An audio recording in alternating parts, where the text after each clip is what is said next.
Seguimos en Paneo Semanal por Sol 106.5 FM y también en YouTube, en el canal de Sol 106.5 FM, en el canal de Paneo Semanal, así como en nuestras redes sociales, Instagram, Facebook y Twitter. Bueno, y seguimos, vamos a un tema internacional relevante. Bien. Esta semana hubo una cumbre entre Vladimir Putin y Joe Biden. Muchas expectativas, como siempre, sí. Del pueblo norteamericano con su presidente, a ver cómo se iba a comportar con Putin. Es una especie de pulseo que se produce siempre que hay una cumbre con Rusia, de ver cómo el presidente se comporta, qué tan fuerte es uno frente al otro. Bueno, sobre todo en el caso después en el contexto que esto se da, porque recuerda que en marzo Putin le llamó asesino. Biden. Biden a Putin le llamó asesino. Y se da también pero ¿por qué le dice así, Sí, no es una especie de par de confusiones. Le pregunto yo a ustedes. Biden. La gente se ha confundido. Le ha, para hacerse el ¿tú crees que ese régimen ha matado a alguien? Yo no creo. No. Hay gente que se ha intoxicado en alguna sustancia. Pero también los amigos de Putin se mueren. O sea, claro, todo el mundo se muere. Pero fíjate que ambos gobernantes han querido sacar provecho de ese match o de esa reunión. Siempre hay uno que quiere sacar provecho y hacer verse como más fuerte que el otro. En el caso de Biden, es un asesino para sobrepasar el asunto de la reunión en Alaska y de lo que se habla de Putin, y sobre todo una investigación interna sobre la relación de Rusia en las elecciones del 2016, que ha estado caliente y que ahora han estado tratando de levantar. Y entonces es bueno que tú traigas ese tema, porque antes de esta reunión entre Joe Biden y Vladimir Putin, que se produjo el miércoles, el lunes en Bruselas estaba reunida la Organización del Tratado del Atlántico Norte, la OTAN. Después de la reunión que se produjo en Inglaterra, del grupo de los 7, del G7. Sí. Entonces allí el principal tema fue los ataques cibernéticos. La ciberseguridad. Que está la ciberseguridad, pero sobre todo el papel de Rusia en alentar primero una estrategia desde el Estado de producir ataques cibernéticos, y esta herramienta como un elemento nuevo dentro del relativamente, pero un elemento distinto a la tradicional Guerra Fría de quién tenía más arsenal nuclear, o incluso las armas sónicas, que son el nuevo, ¿verdad? La novedad ahora en la industria armamentista. Pero la realidad es que lo que está teniendo más efecto, porque nadie se le ocurre apretar el botón nuclear, por lo menos todavía, gracias a Dios, y no hemos pasado décadas, más de 50 años, 60 años, 70 años de que se produjo la primera bomba, por suerte luego de Nagasaki y de Hiroshima no se ha producido otro ataque nuclear, pero ataques cibernéticos se producen a cada segundo. Esta es la nueva Guerra Fría, es acerca de ciberseguridad. Incluso se está hablando de un concepto de guerra. Y en la OTAN, Biden se comprometió a tratar el tema con Vladimir Putin. Y en la reunión con la Unión Europea también, que fue en Bélgica.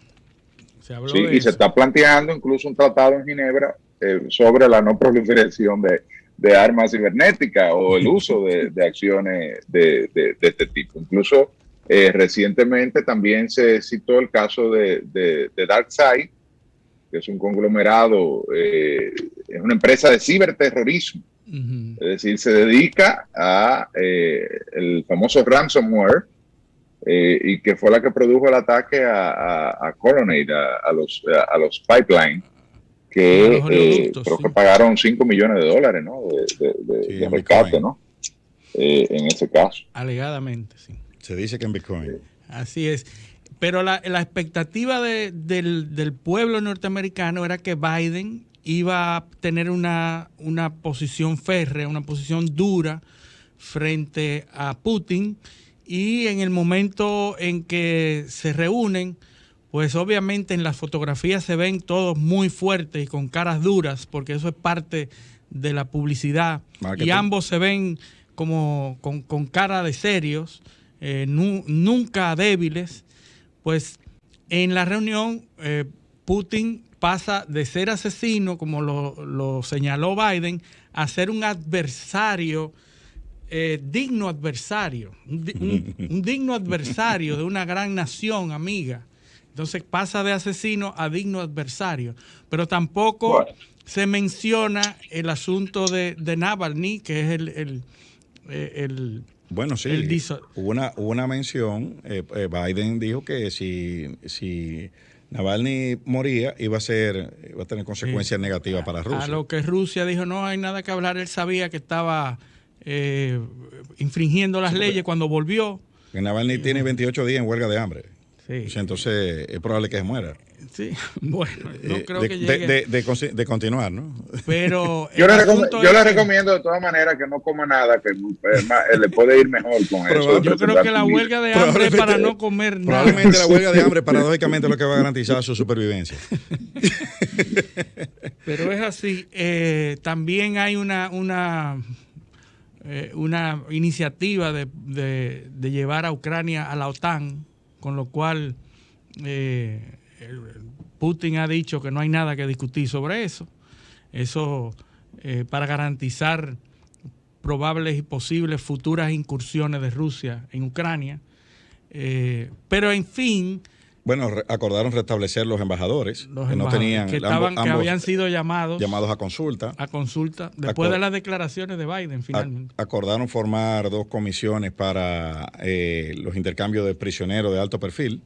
Hay que ver si Snowden entra en esa... No, y Rusia ha dicho que está en total acuerdo en extraditar a los supuestos piratas informáticos, siempre y cuando Estados Unidos haga lo mismo con lo que Rusia demanda.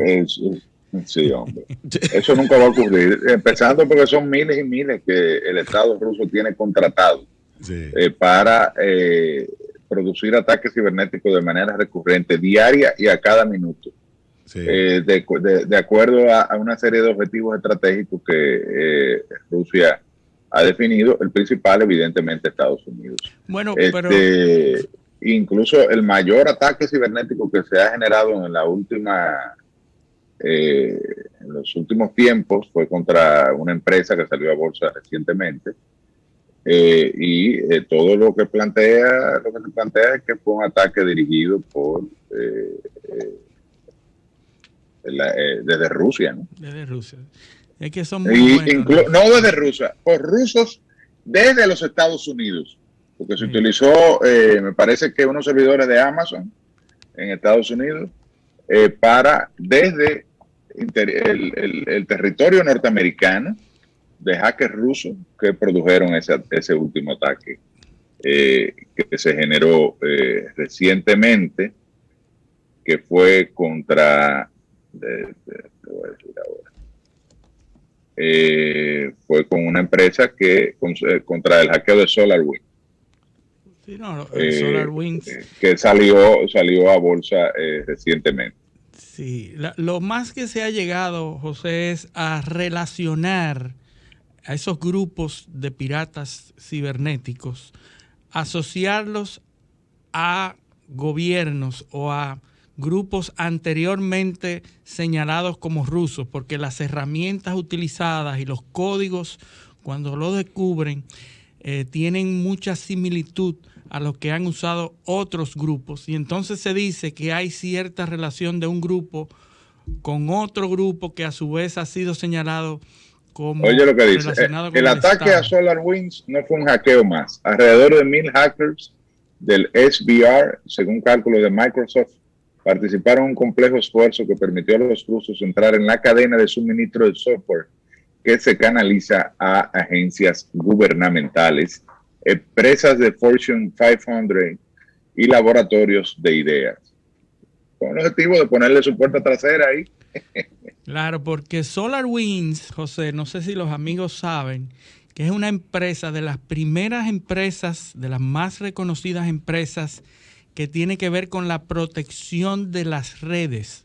Es decir, los productos que produce SolarWinds son productos que están destinados a proteger a las empresas de precisamente de ciberataques. Es decir, son productos que monitorean las redes, que producen dispositivos que a su vez protegen a las grandes corporaciones y están tan bien renombrados y son tan famosos que las mayores empresas del mundo utilizan esta marca de SolarWinds. Y lo que se ha producido es que en algún momento fueron penetrados y lograron que en la cadena de producción de esos productos pudieron infiltrar código que pudieran ser utilizados posteriormente por ciberdelincuentes. Es decir, los famosos backdoors. Los backdoors, imagínese usted que usted está protegido en su empresa por productos reconocidos y que un empleado en un proceso... O el Departamento de Estado de los Estados Unidos, o el Departamento de Defensa. Que son usuarios de SolarWinds. Por eso es uno de los hechos más importantes en toda la historia del ciberdelito, es ese ataque, esa penetración que hicieron en SolarWinds para producir dispositivos que se utilizan en las redes precisamente. Por eso es uno de los más importantes. Ahora, lo que hay es que mucha gente relaciona la forma en que penetraron, la forma en que se produjeron las actualizaciones de esos dispositivos a formas de operar de grupos relacionados con Rusia. Si los gobiernos tuvieran claro y preciso que esos ciberdelincuentes están asociados al Estado ruso, pues ya tuviéramos una guerra abierta y directa. Lo que pasa es que el gobierno ruso no se asocia directamente con estos grupos, ni va a asumir, ni va a decir. Eso es uno de los problemas del ciberdelito así como la CIA no se asocia y de los grandes retos para la ciberseguridad, que es que cualquiera en cualquier parte del mundo con acceso a una terminal puede generar un hackeo o un ataque de diferentes tipos, o un ataque coordinado. Por ejemplo, de SolarWinds se habla de 1000 hackers a la vez. Es decir, que se coordinaron y entraron en un proceso de violar los protocolos, acceder a los programas, incluso y a las actualizaciones en producción, en la cadena de suministro, y poder infiltrarlos. Entonces, naturalmente, todo el mundo sabe que todos los países con algún nivel de desarrollo, en el caso de Corea del Norte, hubo una película de Sony Studios que se burlaba del presidente de Corea del Norte, y Corea produjo un ataque cibernético a los estudios de Sony que lo dejó inhabilitado no sé por cuánto tiempo. Entonces, los gobiernos tienen mecanismos de defensa, tienen centros de respuesta ante ataques de ciberseguridad, tienen consejos de temas de ciberseguridad.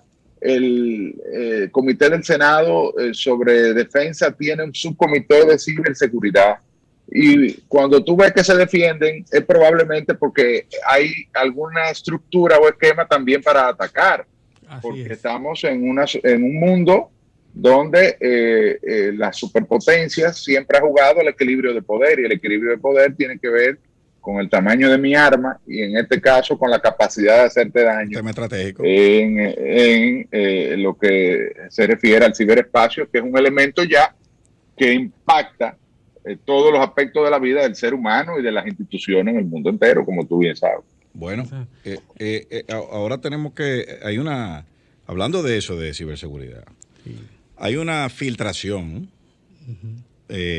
ya esto se produjo en Latinoamérica, que se da a través de un medio, se publican, ¿no?, los datos que se filtran a través de un medio que se llama The Intercept.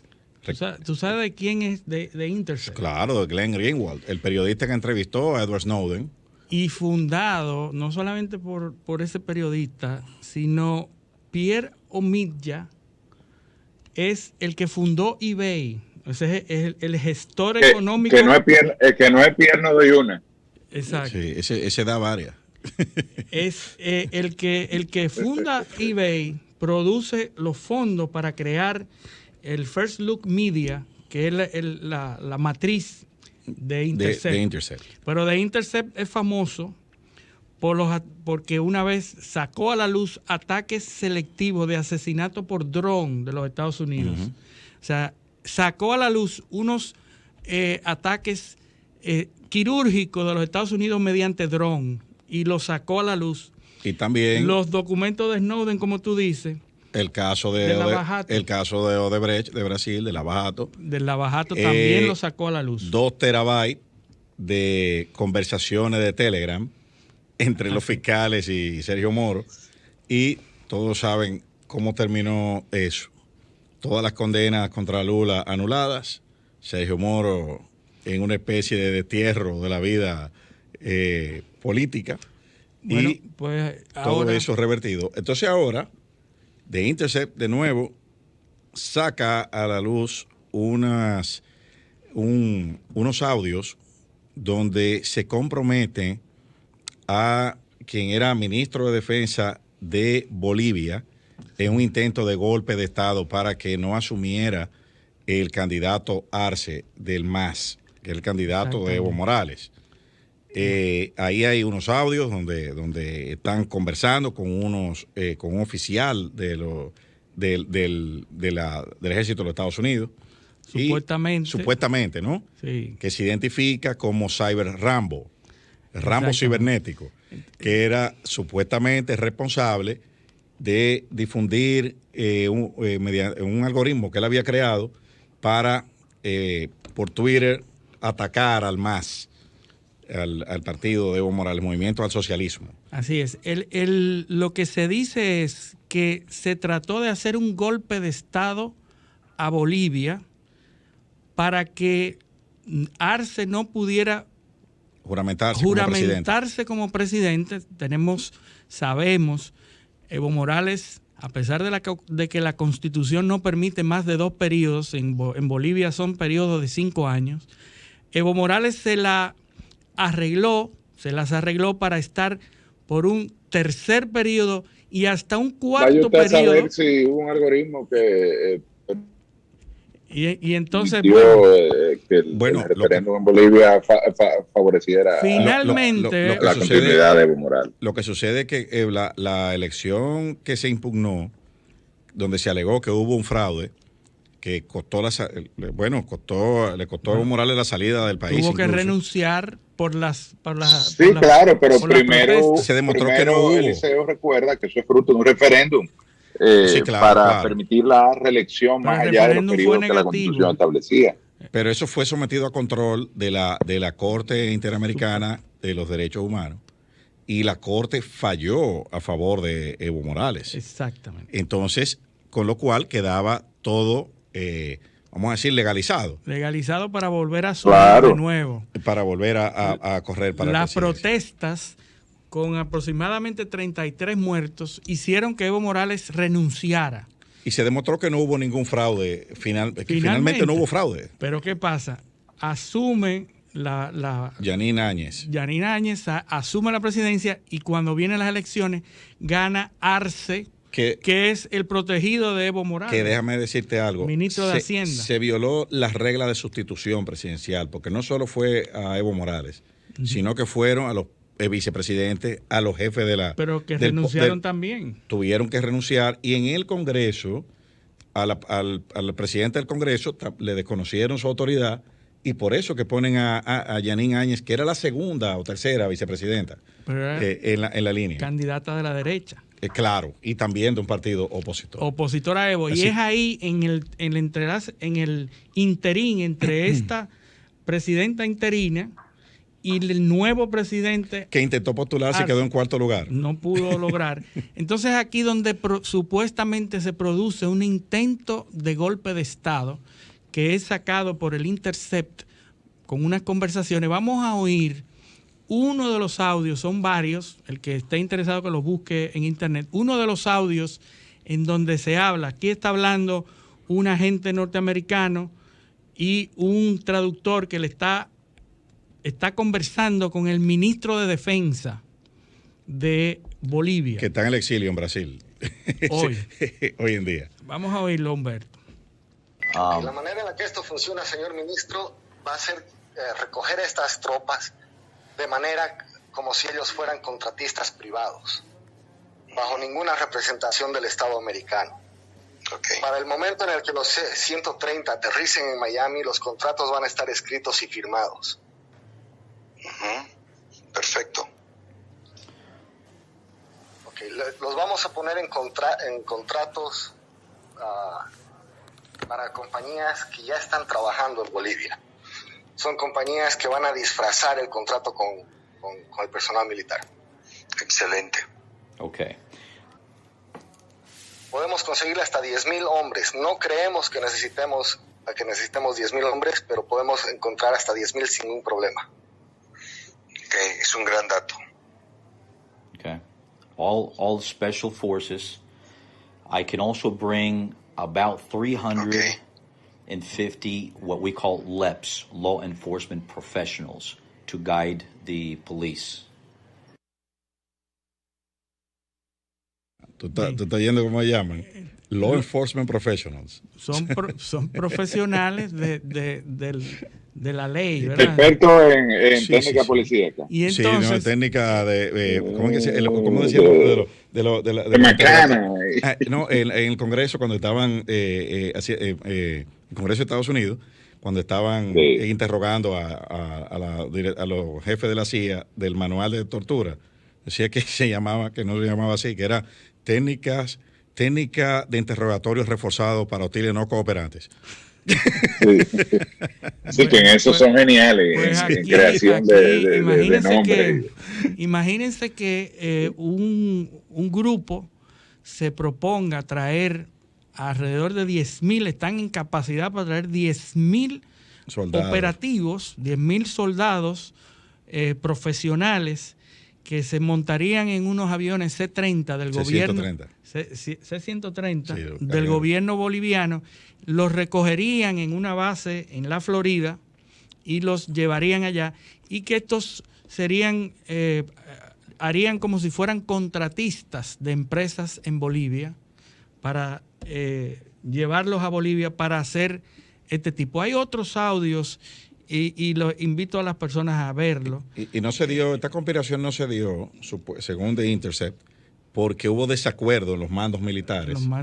No, parece que no todos estaban en esa línea, y pues al final, gracias a Dios, no se dio. Pero es interesante que ninguna de esas operaciones pudieron haberse hecho sin el conocimiento del gobierno norteamericano, porque no es verdad que se van a montar efectivos militares en ninguna base norteamericana para irse a otro país sin el conocimiento del oficialismo norteamericano. Quizás si no se da un cambio de administración en Estados Unidos, no sucede lo de Brasil, esa filtración, entre comillas, ni esta otra tampoco. Sí, obviamente tú te preguntas quién estaba grabando esa conversación. No, y cómo llegó, sobre todo, al mismo periódico que llegó la de Brasil. Exactamente. ¿Entiendes? O sea, eso está claro que hay, dentro de los servicios de inteligencia de Estados Unidos, pues hay interés en desmantelar esas estructuras que ya... No, y que las tienen ahí, las guardan y las graban para cuando se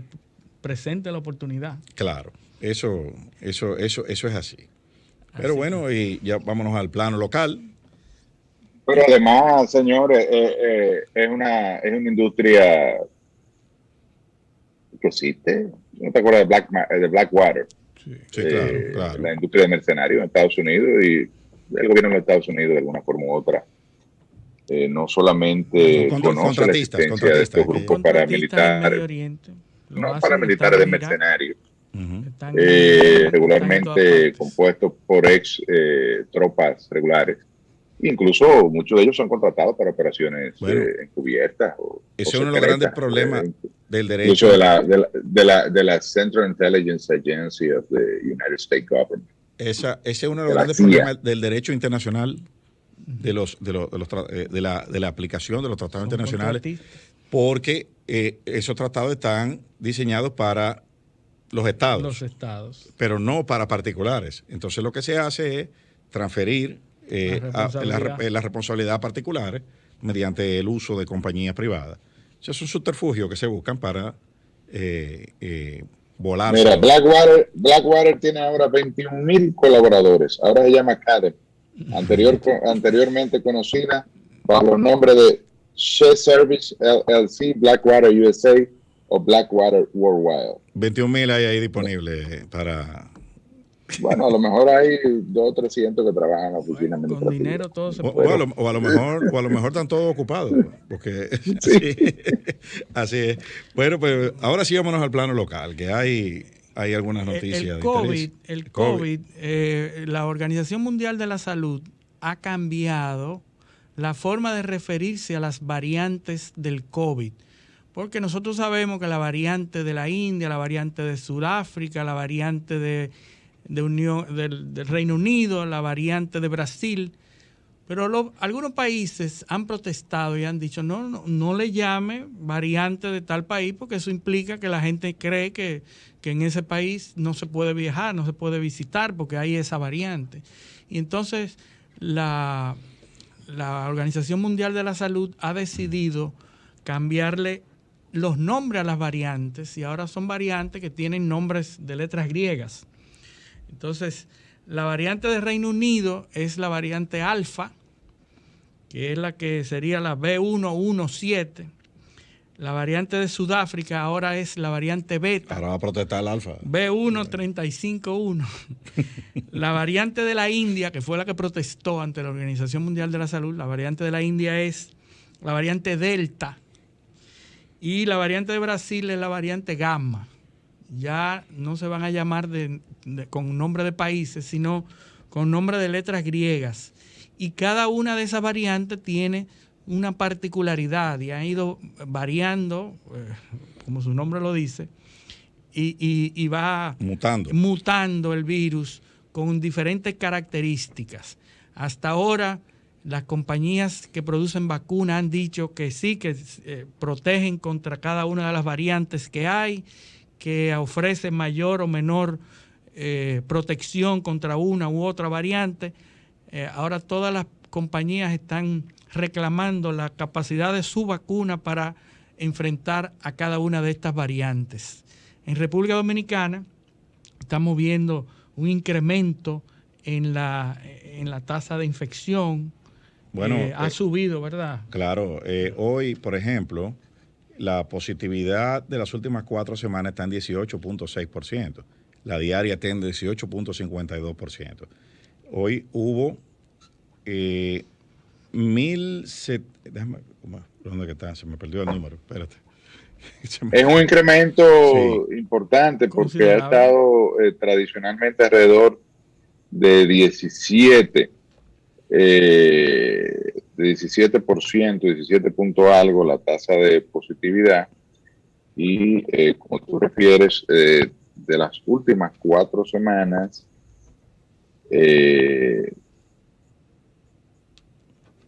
18.3% incremento.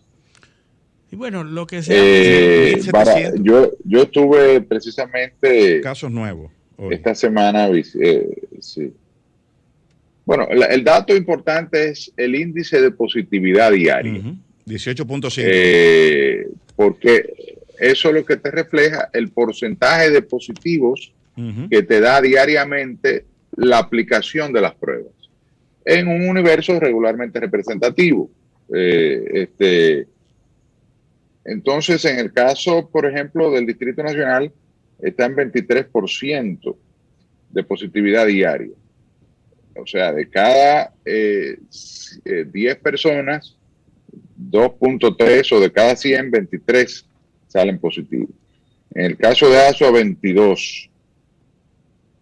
Barahona, 22.92. Barahona ha estado liderando, en la semana pasada estuvo en primer lugar de positividad diaria, luego bajó a segundo lugar. Hoy está como en quinto lugar. Quien está liderando ahora es Peravia.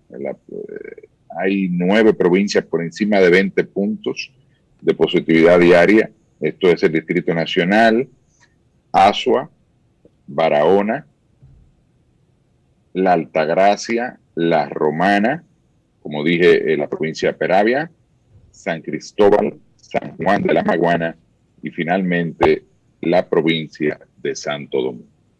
Es aquí en esas provincias que hay que arreciar con los procesos de vacunación, porque es donde evidentemente el brote está más activo, el rebrote está más activo con los procesos de vacunación, con la disposición de los centros sanitarios para darle servicio. Por ejemplo, visitamos esta semana, el pasado martes, y debo agradecerle públicamente, lo hice a través de las redes sociales, pero igual aprovecho este espacio a la vicepresidenta de la República, que es la coordinadora del Gabinete de Salud, que nos recibió en su despacho a los fines de tratarle la situación de la provincia de Barahona, porque habíamos en varias ocasiones tomado la palabra en el hemiciclo para establecer nuestra preocupación sobre la crisis sanitaria que se estaba generando en Barahona,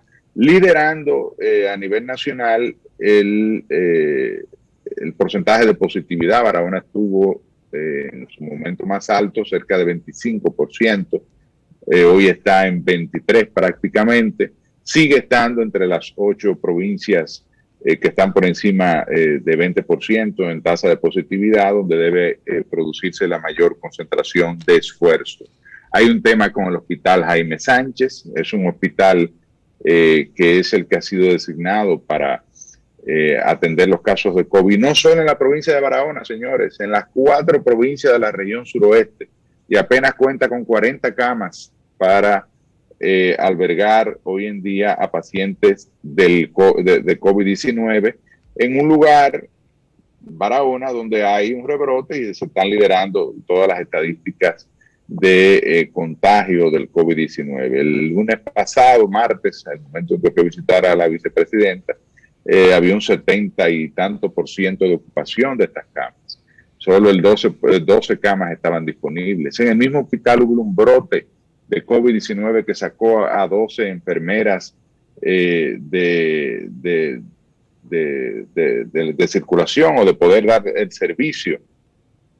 Han fallecido figuras ilustres y otras no tan ilustres que uno probablemente ni conoce. Incluso se plantea que la misma estadística de fallecidos está desfasado en el caso de Barahona, que hay cerca de 30 fallecidos adicionales a los que se han reportado. El director de epidemiología dijo que tienen hasta un mes de retraso. Oye, el director regional de salud pública de la región 4, que es la región Enriquillo, está en estado delicado por COVID. El personal ha caído personal de camilleros, conserjes, aparte de las enfermeras, en el hospital Jaime Sánchez, que además es un hospital viejo porque era del antiguo Instituto Dominicano de Seguridad Social, desvencijado, sin el soporte suficiente, sin ventiladores. En caso de que haya que ventilar a alguien hay que mandarlo para la capital. Fue el caso del síndico de Vicente Noble, Domingo de los Santos Sabín, que fue entubado, le dio COVID por segunda ocasión después de tener las 2 vacunas y tuvo que ser hasta entubado y todavía está en la unidad de cuidados intensivos de un hospital, de una clínica privada en la capital. Es el fallecimiento del alcalde de Villa Central hace unos días. el señor Abraham James, el señor Apolinar Montero, una figura, padre de una familia de ciudadanos ilustres en Barahona, el antiguo regidor Rubén Alcántara, fallecidos todos, fruto del COVID. Entonces le pedimos a la vicepresidenta que se interviniera, que el gobierno hiciera una acción especial en Barahona. Pero diría yo que no solo en Barahona, sino en esas 8 o 9 provincias donde la positividad, incluyendo evidentemente, cosa que ya se ha hecho en el caso del Distrito y el Gran Santo Domingo, donde la positividad sobrepasa el 20% por cada 100 habitantes. Bueno, tenemos el 52% de las camas COVID ocupadas, 73% de las unidades de cuidado intensivo y el 59% de los ventiladores. Lo que está claro es la presión sobre el sistema de salud hospitalario es importante. Una de las cosas que yo veo claro, porque no está pasando solamente en República Dominicana, está pasando en el mundo entero un escenario muy parecido al que estamos viviendo hoy, es que la mayoría de los infectados ahora ha sido de personas jóvenes. Los jóvenes están comenzando a verse infectados y en los países donde se ha liberalizado las actividades diarias y se ha limitado el encierro, se ha relajado las restricciones, han subido dramáticamente las infecciones. Entonces, de lo que estamos claros es que la encerrona, es lo que pasó aquí. Aquí lo estamos viendo también. Los toques de queda, donde se ha extendido, ha subido la positividad, y también los jóvenes, donde los que no están vacunados, los viejos ya han comenzado a ser minoría en los contagios porque ya están vacunados la mayoría. Es decir, que esos dos elementos, la limitación de actividades y la vacunación, son dos elementos claves para rebajar la positividad en los países en donde hemos visto. Y el tema de la vacunación. Y el asunto de la vacuna, que yo quiero preguntarle a Eliseo, que es un experto constitucional, porque me preocupa que he oído muchos medios insistiendo en que la obligatoriedad de la vacuna no es constitucional. Mucha gente que dice, incluso figuras líderes en la comunicación, que dicen no, eso no, porque la obligación no se puede hacer porque es inconstitucional. Yo le pregunto a Eliseo, como constitucionalista y experto en la materia, si la vacunación obligatoria es o no es constitucional. La vacunación obligatoria no es inconstitucional. De hecho, hace poco más de un mes, aquí discutimos en el programa la sentencia del Tribunal Europeo de los Derechos Humanos, que no se trata del COVID, pero es un caso de vacunación obligatoria que se dio en la República Checa, de que no querían admitir a un niño, una niña, en un preescolar porque no tenía las vacunas adecuadas. Entonces, ahí se desarrollaron una serie de conceptos que aplican perfectamente al ordenamiento jurídico dominicano, pues son los mismos principios. Ya la Ley General de Salud, aquí, la 4201, establece considera ya la obligatoriedad de las vacunas, incluso establece que Salud Pública administrará el sistema de vacunación obligatoria. Usa esa palabra. Usa la palabra obligatoria. Claro, tú puedes decir, bueno, es una ley preconstitucional. Ok, te compro ese argumento. Ahora bien, ¿qué sucede? Aquí lo que es un test de proporcionalidad. Aquí hay dos derechos que convergen. O tres, en el caso de algunos grupos. Primero, dignidad de la persona. Derecho a la salud y libertad.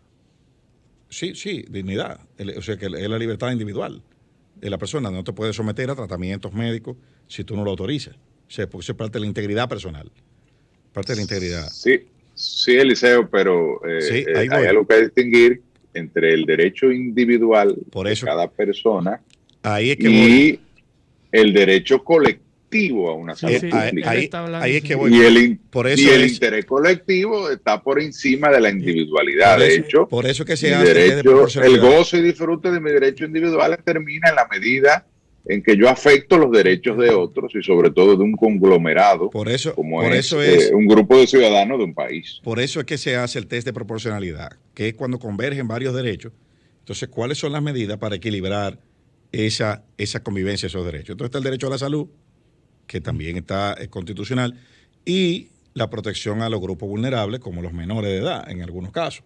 Entonces, ¿qué es lo que se hace? Bueno, no se considera una afectación a los derechos particulares cuando se toman medidas para proteger a una colectividad.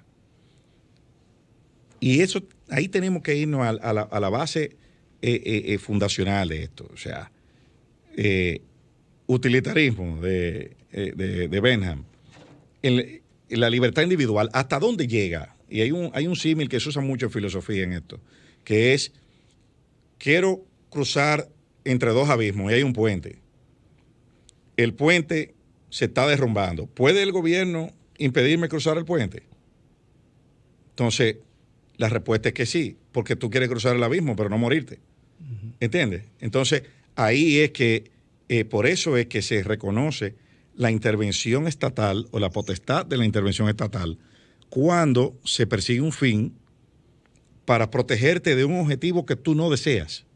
Porque tú tengas una objeción de conciencia o un tema ideológico contra una vacuna, no necesariamente implica que tú quieres autodestruirte o destruir a los demás o vulnerar el derecho de los demás por una ideología que tú tengas. Entonces, por eso se reconoce la obligatoriedad. Ahora, ¿quién puede tomar esa disposición? Sin embargo, el ejercicio libre de ese derecho tuyo a tener una ideología, a pensar como te dé la gana, a creer en que Dios te ordenó que no te ponga la vacuna o que el anticristo te está poniendo un chip para luego identificarte y entonces sustraerte del divino secuestro que se dará antes del juicio final, en contraposición a la garantía de lograr, por ejemplo, lo que se denomina la inmunidad de rebaño, que es la vacunación del 70% de la población, para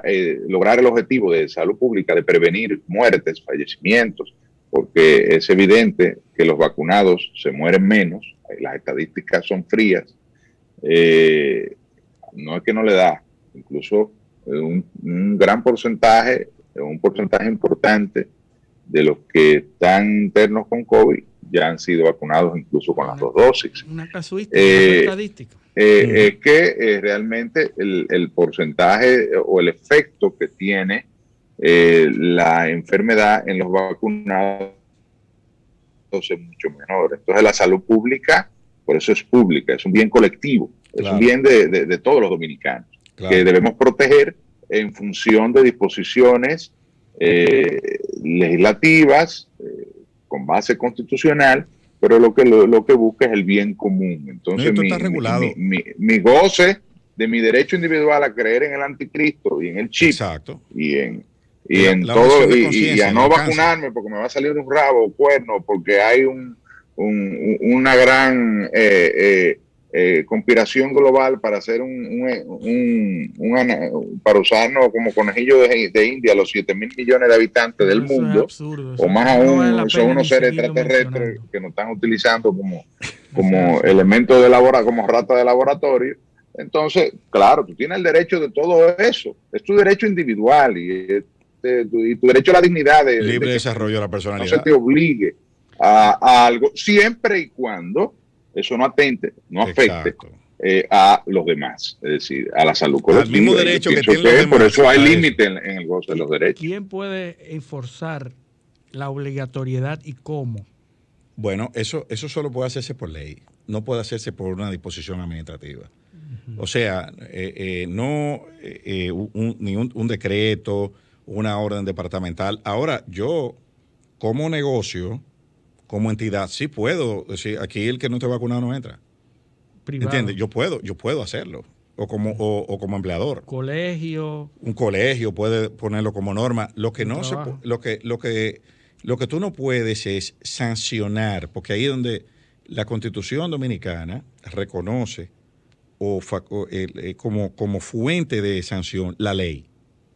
Entonces tú no puedes, Pero ya la por una ley disposición general de salud sancionar. establece la obligatoriedad de los programas de vacunación. Claro. ¿Por qué lo establece? Porque uno de los fines principales de la ley general de salud La es protección de la garantizar la colectividad. salud colectiva, Sí, pero la obliga, salud pública, José, obliga la a los sanidad del programas, pueblo pero no dominicano. obliga a los ciudadanos a acudir a esos programas. No.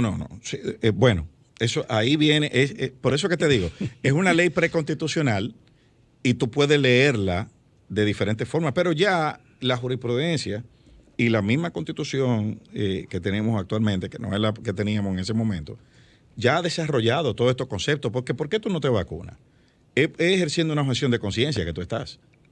Entonces, la objeción, no, porque yo no quiero, porque por todo lo que dijo José o por otras razones que tú puedas tener, la objeción de conciencia tiene un límite. Tiene un límite. De hecho, por mi derecho individual a autodeterminar. De hecho, hay un caso que se usa mucho en las aulas universitarias cuando estoy estudiando eso, que es el caso de unos farmacéuticos españoles que se negaban a vender determinados medicamentos que podían ser abortivos o anticonceptivos por temas religiosos. ¿Y qué hizo? O médicos que se niegan a practicar procedimientos. Entonces, ¿qué hizo el Tribunal Constitucional Español? No, espérese. Usted puede ejercer su derecho a conciencia siempre y cuando usted no vulnere el derecho a la salud. Usted tiene que demostrar que hay otra farmacia a donde esa persona puede ir y sí lo puede comprar. O que hay otro médico que sí puede hacer ese procedimiento. Efectivamente. Ahora, si no hay más nadie, usted tiene que hacerlo. Usted tiene que hacer el procedimiento. Y si no hay otra farmacia, usted tiene que venderlo. Entonces, ese es el alcance. Tú me estás diciendo que se pudiese negar a vacunarse hasta el 30% de la población, ya, porque ya con el 70% logramos la inmunidad. Si te supiera cuál es el 30 y cuál es el 70, fuese así. Pero la realidad es que como nadie sabe, tiene que vacunarse todo el mundo. Esa es la lectura que se le da a eso. Excelente. Lo que no sería constitucional es una sanción, ¿entiendes? Si no es impuesta por ley. Ese es el tema. Pero bueno, que haya yo quiero, antes de finalizar, Eliseo, con tu permiso. Sí. Pues nada, hasta cierto punto agradecer al director de aduanas que nos reconoció públicamente, y a pesar de yo ser un legislador de la oposición, pues me incluyó en ese reconocimiento por la labor que desarrollamos en la Comisión de Industria y Comercio, y eso habla muy bien de él, porque evidentemente es un amigo mío, un joven que conozco con mucho futuro político, pero que además ve la política como la vemos muchos de nosotros, donde lo importante es que si hay diferencias, esas diferencias no nos lleven a no podernos acercar o a no podernos trabajar o contribuir en lo que beneficia al país, sino que las diferencias se limiten a los colores, a la ideología, a los pensamientos, a la discusión sobre los temas políticos, sin caer en lo que es la politiquería,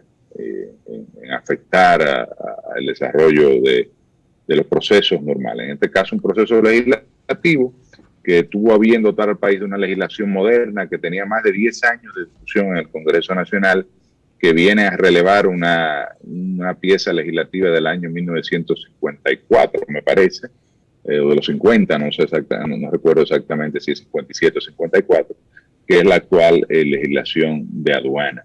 O sea, más de 70 años, o cerca de 70 años,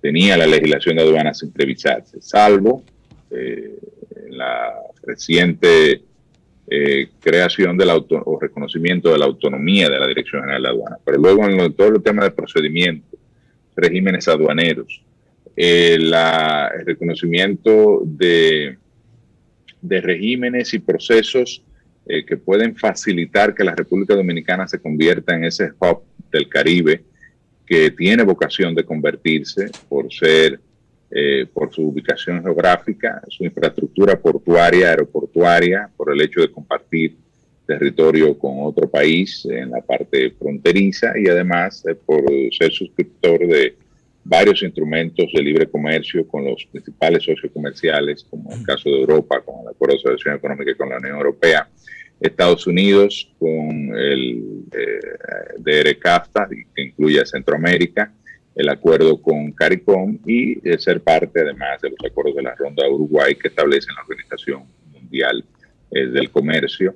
Pues yo pienso que con esta legislación se refuerza, ¿no?, la acción institucional de la Dirección General de Aduanas, se regula la vida con una legislación moderna de todos los que intervienen en el proceso de exportación e importación de mercaderías, de los agentes y de los clientes que realizan las operaciones de exportación e importación. Se le dan los instrumentos a la Dirección General de Aduanas para realizar su labor, pero además se reconocen novedosos esquemas de comercio de mercaderías, como el caso de los puertos logísticos,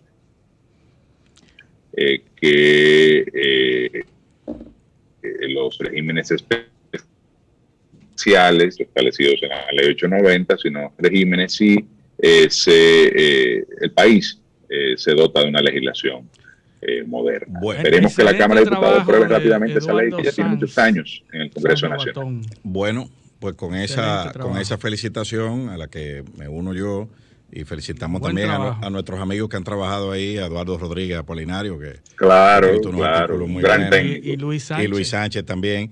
Y con esa Sí, felicitación igual. y esa nota positiva, nos despedimos por esta semana, agradeciéndole a nuestros oyentes y televidentes su sintonía por el día de hoy y diciéndoles que con el favor de Dios esperamos contar con ellos el próximo sábado aquí en otra edición de Paneo Semanal. Un paneo con habilidad.